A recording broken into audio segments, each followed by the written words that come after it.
Hello students, मैं नेहा पासवान। तो आज मैं आप लोगों के पास कक्षा 10वीं के लिए देव जी के दोहे, सवैया और कवित्ती की व्याख्या लेकर के आई हूँ। तो सबसे पहले आप चैनल को सब्सक्राइब कर दें अगर अभी तक नहीं किए हैं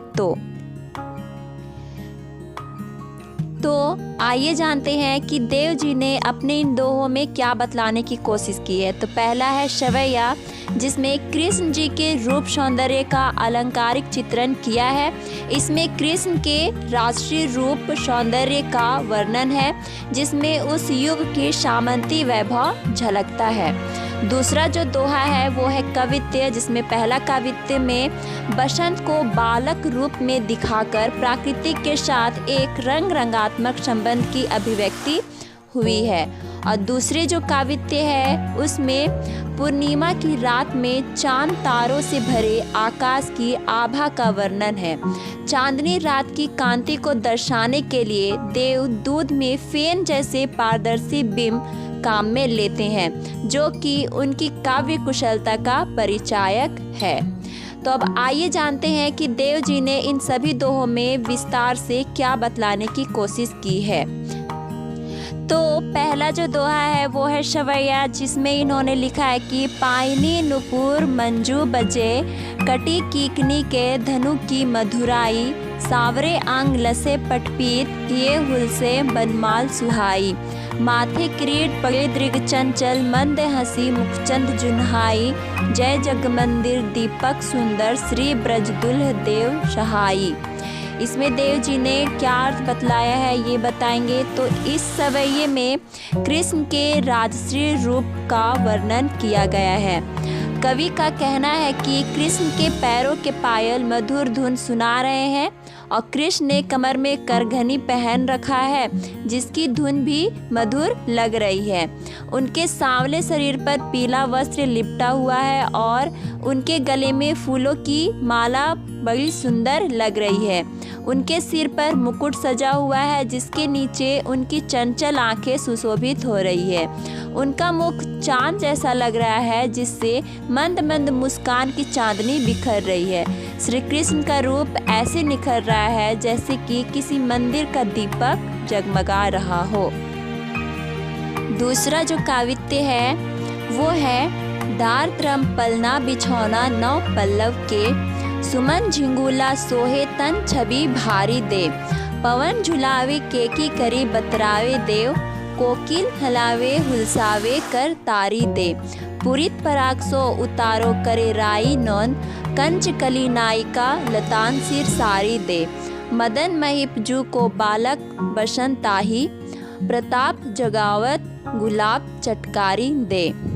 इसका अर्थ इन्होंने यही बतलाया है कि इस काव्य में बसंत ऋतु की सुंदरता का वर्णन किया गया है।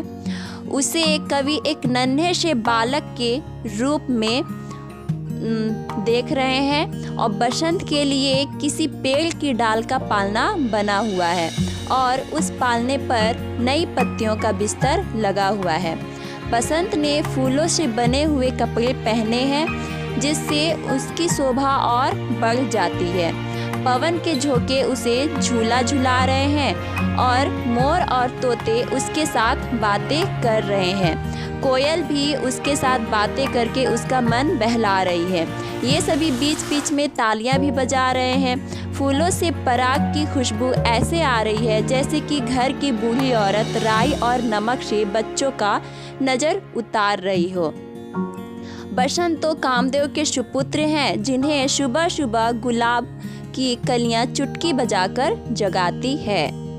और दूसरा जो दोहा है वो है फटीक सिलानी सो सुधारयो सुधा मंदिर, उधती धदी को सो अधिकाई उमगे आमंद, बाहर ते भीतर लो भीति न दिखाए देव, दूध को सो फैन फैल्यो आंगन फरस बंद, तारा सी तरुणई तामे ठगी झिलमिल होती, मोतिन की ज्योति मिलियो मलिका को मकरंद, आरसी से अंबर में आभा सी उजारी लगे, प्यारी राधिका को प्रतिबिंब सो लगत चंद।